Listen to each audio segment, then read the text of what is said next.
dark side. Keep watching if you want to learn how to look like me. Don't worry, I'll be watching you. Okay, so to start off, we're going to use an Elmer's glue stick to block our eyebrows out. You're going to do this process probably about 3 or 4 times, depending on the coarseness of your eyebrows. So work the product in your eyebrow. Then you're going to take the end of a brush and just smooth your brow hairs upwards. You just want it as smooth as possible. Then you're going to take an orange eyeshadow if your brows are a little bit darker to help neutralize that brow color. And then concealer, and we are in business. So now we're going to start the process of blocking our face out completely white. I'm just using a wet sponge and the water activated body paint. And now I transition to using a foundation brush just so that I could get a little bit more product on. And the goal is just a nice, even application.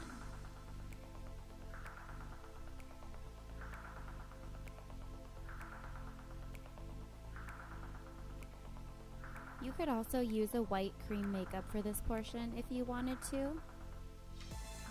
The goal is just getting your face and neck completely whited out, blocked out.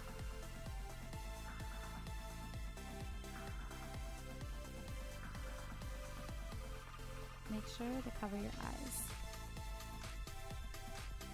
Next, we're going to start our eyeliner, and I am just using a new liner brush and a black gel eyeliner. So we're going to make this wing a little bit more dramatic. So just start to bring it outward toward your temple. And match up the other side. And try your best to get them as balanced as possible.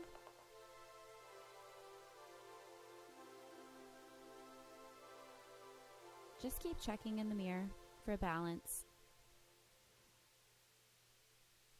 And bring that wing out.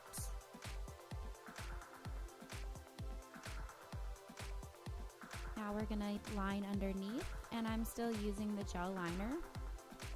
I want it to last a long time and not move around, so that's why I'm using gel liner underneath. And make sure you get your waterline as well.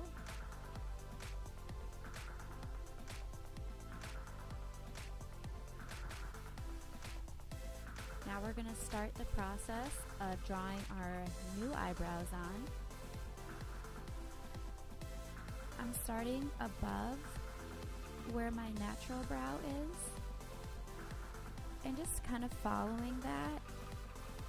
But the tail end I'm winging out a little bit more for a more dramatic effect. And our goal is to just layer a few colors and do little hair-like strokes. That's how you're going to get more of a realistic outcome. So I keep changing the color just to give the eyebrows more dimension. And you can see I'm just doing little fine hair strokes.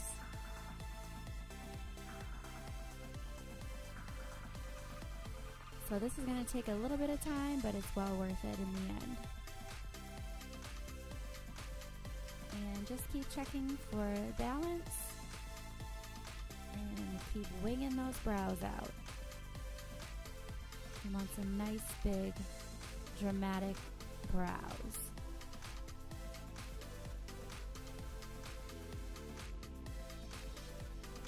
And I'm just refining and fine-tuning the brows. So just keep checking them for symmetry, keep looking, keep going back, adding little hairs, adding more dimension. And it's kind of whatever you think. So just be creative. Make your brows what you want. Brow goals. Okay, now I'm just doing a light contour on my cheekbones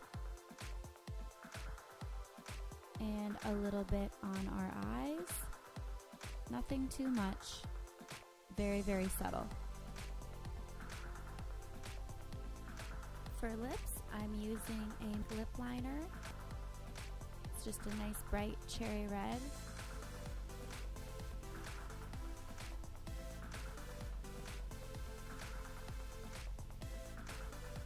And what I find works good for lip lining is holding your lip liner straight up and down rather than horizontally.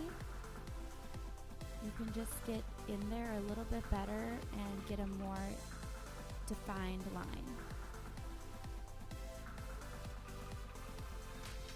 And I'm not really overlining my lips, I'm just going with my natural lip line.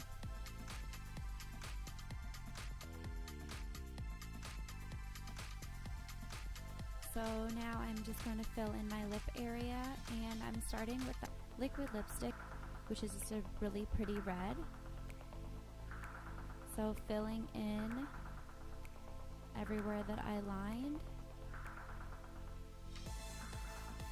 And these liquid lipsticks are awesome because they do not move.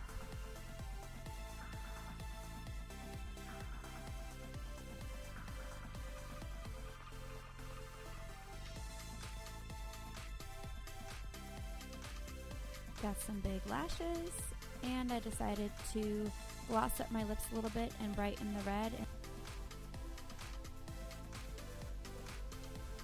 Just going to add a little bit more shine and brightness.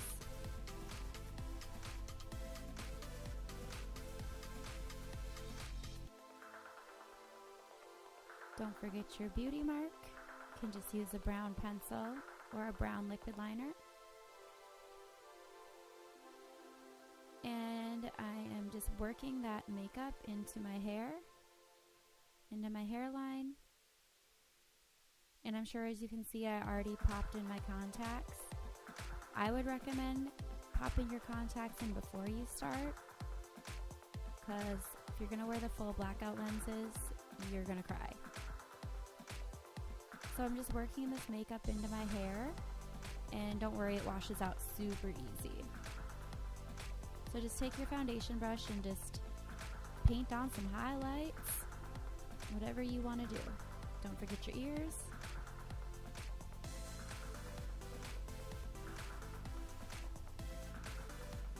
And if you wanted your look to stop here, you could definitely stop here, or you can add a little bit of gore, which I'm going to show you next. So to create a slit throat, you're going to use wax, and you're just going to apply the Spirit adhesive and lay little rolls of wax over that area, and you're going to press it down on your neck. You could use a palette knife to help smooth it out. It's a little bit hard to do. If you want to smooth it out a little bit easier, I would recommend putting some castor oil or something on your finger, and it'll help smooth that wax down. Then we're going to add some scab, fresh scab blood.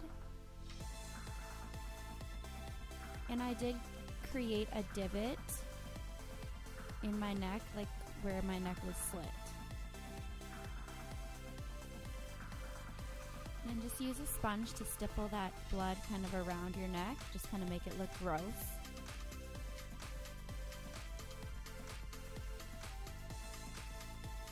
And I'm going to use a red cream color and a black cream color.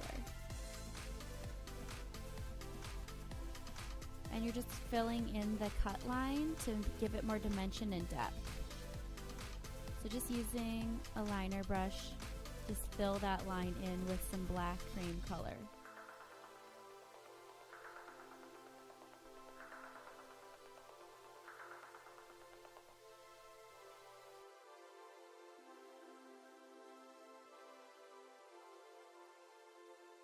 And use your sponge to just stipple away and kind of create some more dimension.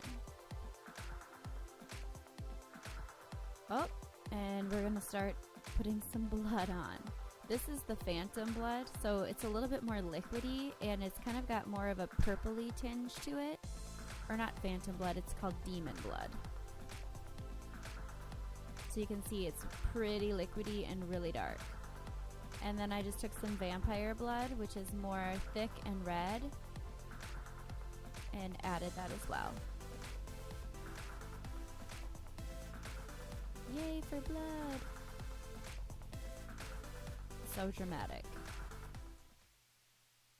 So here's the finished look with all the blood. Ugh. Nasty. Alright, I hope you guys enjoyed. Oh, more blood. Happy Halloween. And stay tuned to Miss Carrie Makeup. I will catch you guys on the flip side.